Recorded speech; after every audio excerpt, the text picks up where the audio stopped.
कुमार्य अवस्था की भी माताओं से निवेदन है, कुमार्य अवस्था में रहने वाली जो बेटियां हैं, जो विवाह के लायक हैं, उनसे भी कहेंगे बेटा काम करो, मना नहीं है, पर पहले सुबह का एक बार स्नान जरूर करो। इसके बाद फिर भले शाम को काम करने के बाद अगर कपड़े गंदे हो जाए, मुख आदि गंदा हो जाए, फिर नहा लेना, मना नहीं, पर एक बार का सुबह का स्नान बहुत जरूरी है, बहुत जरूरी।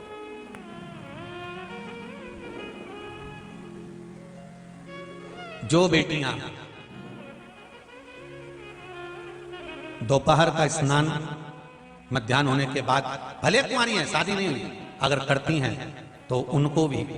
जहां वो ब्याह कर जाती हैं वहां पर कुछ ना कुछ मानसिक टेंशन,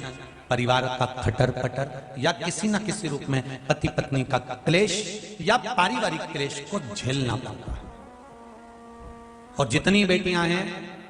कथा को सुनना और ध्यान लगाकर देखना कि तुमने कुंवारी अवस्था में कहीं दोपहर के बाद स्नान तो नहीं करा और ससुराल में टेंशन चल रहा है, तो उसका कारण तुम समझना कि तुम अच्छी हो, तुम्हारे परिवार वालों ने लड़का भी अच्छा देखा, फोन पे बात भी अच्छी करी, उसने आटा डंडा करी बापड़ा ने, 4-6 बार तो मिलने आ गया, वो घुमा के भी लाया, गुपचुप भी खिलाया, पानी पता सा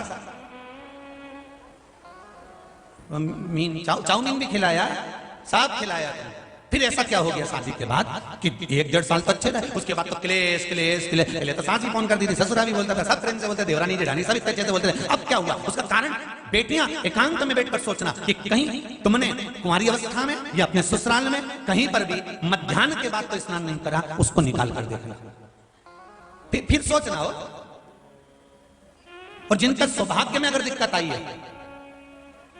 कहीं सौभाग्यता में अगर दिक्कत आई, तो वो माताएं भी विचार करें एक बार बैठकर कि कहीं हमने फैलारा फैला लिया दीपावली का, कहीं होली का, कहीं इसका, कहीं उसका, कहीं हमने पापड़ लेके बैठ गए, हमें तो जब ही नहाऊंगी जब पूरा हो जाएगा, 4 बजे तक नहीं मैं बैठी चरली पर नहीं, और शाम लाके रोटी भी दे दी, वहीं खाली ने हाथ पैर धो के फिर पापड़ बेलने बैठी गई और बजा दी 3-4 के बाद के अब तो नहाऊंगी और फिर नहाने गए। तो विचार करना कि सौभाग्य पर दिक्कत क्यों आई, कारण क्या बना है, बेटियों को तकलीफ क्यों आई, उसका कारण हमें ढूंढना, कोई दूसरा नहीं ढूंढेगा। आप आए नहीं और सुबह हो गई, मेरी पूजा की थाली धरी की धरी रह गई, कारण क्या था कि तुम क्यों नहीं आए, क्या कारण था ऐसा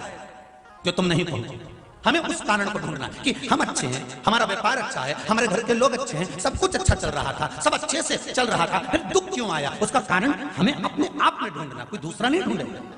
और तुम सियोर वाले महाराज जैसे ना जाने कितने महाराजों के पास में घूमोगे और सबके पास जाकर पूछोगे कि महाराज बताओ, महाराज बताओ, महाराज बताओ, सब बता देंगे कि तेरे घर में वो नारियल लटका, तेरे घर में वो धागा लटका, कोई कहेगा कि तेरे को हवा लग गई, कोई कहेगा कि तेरी हवाई छूट गई। तो ये सब चीजें कहीं मालूम पड़े कि कोई चीज हो रही है, कोई ये चीज हो रही है, कोई वो चीज हो रही है, तो दुनिया के लोग कहेंगे उसने जादू कर दिया, उसने टोना कर दिया, उसने ये कर दिया, उसको ये हवा लगे, उसकी हवा छूट जावे, उसकी ये हो जावे, उसकी वो हो जावे, तो कहीं बंधन छूट रहा है, बंधन लग रहा है। तो ये सब चीजें दुनिया के लोग तुमको कह सकते हैं, पर हम